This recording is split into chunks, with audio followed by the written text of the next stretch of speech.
Joining me now is Martin Luther King III, global human rights activist and, of course, the son of Martin Luther King. Very good to talk to you. Thank you very much indeed for joining us. And let's talk about that service, first of all. What did you make of it? Quite a tribute to John Lewis. It certainly was. In our tradition, we call it an extraordinary homegoing, where many paid phenomenal tributes, certainly three presidents, former presidents, as well as those who were very close to the congressman, but an extraordinary homegoing service. We're going to sorely miss his leadership, his moral leadership, because he was not just the conscience of the Congress, but perhaps he was even had grown to become the conscience of our nation.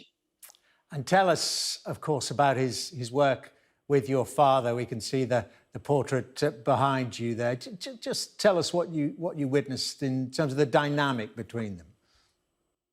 Well, first of all, as a child, the congressman was in and out of our home. So I remember him, and because he worked with my father in many ways as the Student Nonviolent Coordinating Committee chairperson and leader for a period of time, I knew him then. And because he worked with Dr. Abernathy and Hosea Williams and Andrew Young and a host of others, all of these gentlemen, Harry Belafonte also worked very closely with my dad, became like our play uncles. So John Lewis was like our play uncle. But as I grew older and ultimately, once he was elected to office, I happened to be elected at the same time. And he served as a city councilman here in Atlanta. I served as a Fulton County commissioner, and we worked together over the years. Of course, he had worked with my mother and continued to work with her once he went to Congress to help get certain legislation passed over and over again. And my mom did her part to get the help lobby for the legislation. But in terms of my father and my father first met him, I think, at 18 years old. Dad and the organization paid for a ticket for him to come from Troy to Montgomery. And he had already been listening to my father's speeches. So he was inspired by his speeches and his example. Dad was the personification of nonviolence. John Lewis ultimately personified nonviolence and peacefulness throughout his life.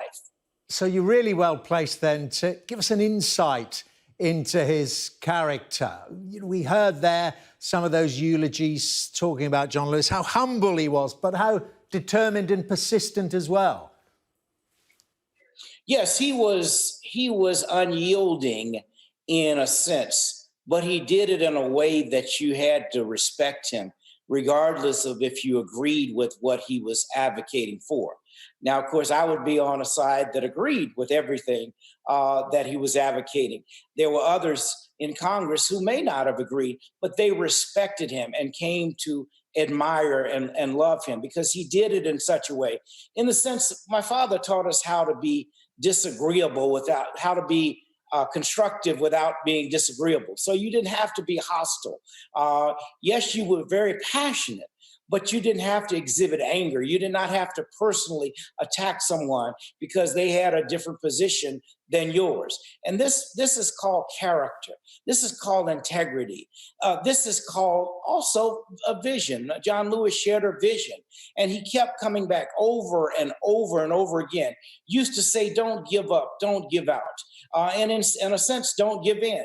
And he personified all of that, open doors. And unfortunately, we're still having challenges around voting in this 2020. We're going to have challenges that we have to address because there is voter suppression that has been voted on all throughout many of our states. And Congressman Lewis wanted to make it possible for all of us to vote. We need to reenact what we call the Voting Rights Act.